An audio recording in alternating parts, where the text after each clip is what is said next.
Pour ces dernières infos, je parlais volontairement en tout dernier de Luka Doncic, donc sélectionné à l'Ouest et qui a terminé numéro 1 pour les fans, puisque ce même Luka Doncic, peut-être que vous l'avez vu passer, a réalisé une belle performance le 26 janvier dernier avec 73 points marqués contre les Atlanta Hawks. Et c'était un des débats proposés du soir, et donc qu'il a emporté malheureusement contre Marine, avec les dernières performances XXL en NBA et les derniers matchs à plus de 70 points, de plus en plus récurrents. Est-ce que le record à 100 points détenu par Wilt Chamberlain depuis 1962 est-il vraiment ou pas en danger? Est-ce qu'il y avait du oui? Est-ce qu'il y avait du non? Est-ce qu'il y avait du oui déjà? Oui. Oui. Est-ce qu'il y a du non? Il y a du oui et du non. Ah, toi t'as les deux. Ouais. D'accord. On va peut-être laisser Mathis développer un peu son oui. On va voir. Il y a des arguments pour, il y a des arguments contre. Mathis, essaye de nous vendre ton oui. Bah, déjà, la multiplication des matchs au-dessus des 70 points. Allez, Mathis, c'est totalement faux. On passe à Maxime.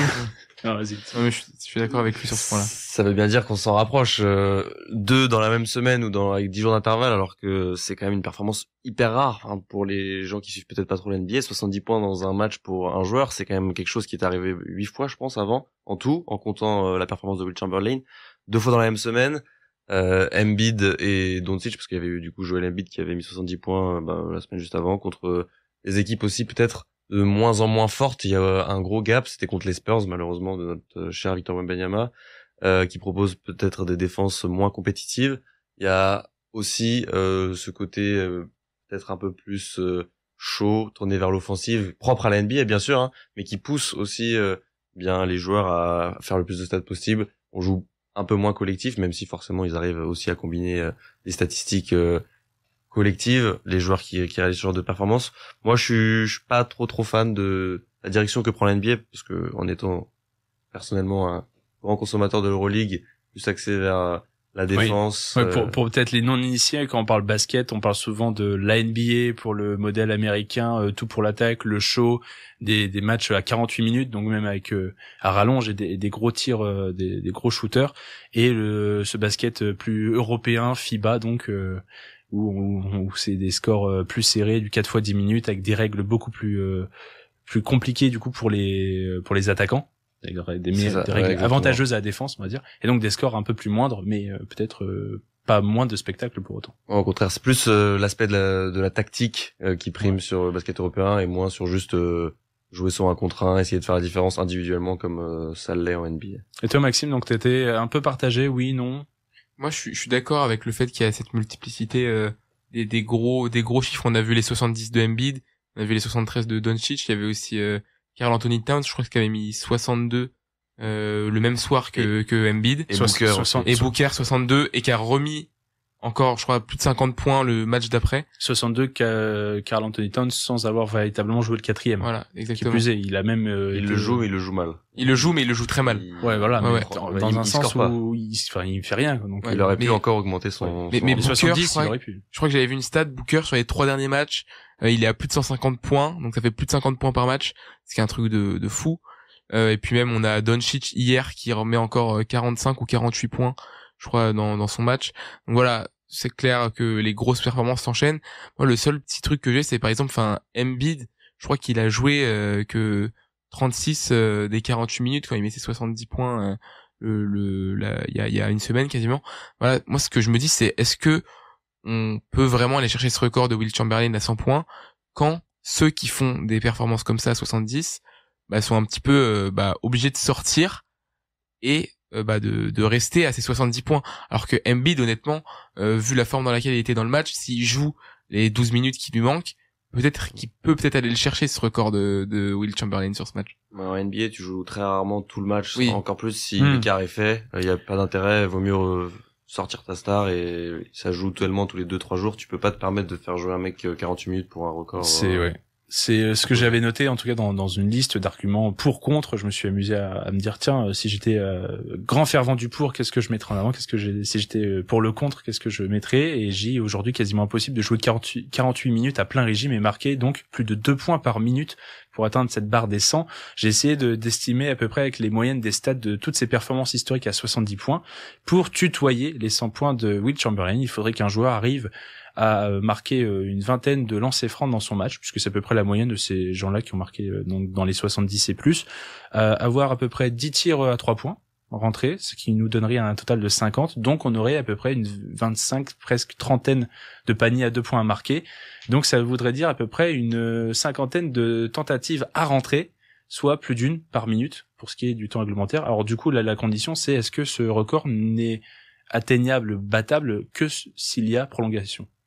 Forcément, ça sera déjà un peu plus évident, mais je pense qu'il y aura une première étape, ça va déjà être les 81 points de Kobe Bryant, qui sont, il me semble, la deuxième ou la troisième marque. Deuxième marque derrière Will Chamberlain, qui sont, enfin, une marque référence en NBA, en plus par l'intermédiaire de Kobe. Ça va déjà être un premier, je pense, élément, voir si, là, on s'approche, on s'attache à la barre des 70, est-ce qu'on va se diriger vers la barre des 80 dans un futur proche. Si on y arrive bientôt, je pense que c'est exponentiel, ça va finir par grimper. Mais là, je suis d'accord avec toi, je te rejoins sur le côté nombre de minutes disputées sur le parquet. Forcément, il y a des limites de temps, à moins d'un match en double ou triple prolongation, peut-être ça pourrait peut-être aider, mais ça semble. Ce que j'avais noté aussi dans les contres, justement, ça rebondit un peu sur ce que tu disais par rapport à ces grands joueurs que tu ménages généralement. Comme c'est souvent face à des petites équipes, des plus petites défenses où tu marques beaucoup de points, peut-être aussi que maintenant il y a ces conditions-là où, bah non, au contraire, on va encore moins te faire jouer 40 minutes et plus. On va te garder, on va te faire jouer une trentaine, 35, 36 comme Joel Embiid. Joel Embiid a pas eu besoin de forcer et en plus il s'est permis d'être absent au cumul du coup, mais sur la totalité d'un quart-temps. C'est vraiment comme si on lui disait bah tu mets 70 points en 3 quarts-temps et le quatrième tu joues pas.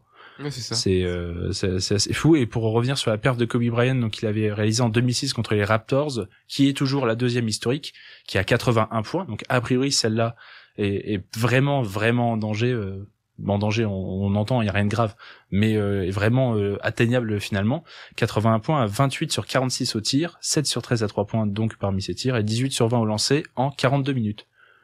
Donc ouais, comme quoi, déjà à l'époque, en 42 minutes, il avait dû inscrire 2 points par minute.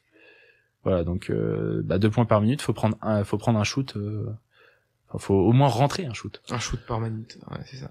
Ouais, c'est chaud. Ouais, ça semble compliqué, mais je pense que justement, déjà, ça va être la prochaine étape. Moi, je me demandais aussi si, dans le pour, est-ce qu'avec pas démocratisation, mais avec l'essor de ces shooters à 3 points qui peuvent prendre feu, voilà, déjà, est-ce qu'on peut plus se diriger vers les 80 points si, en plus, le joueur qui score est un très bon shooter, longue distance?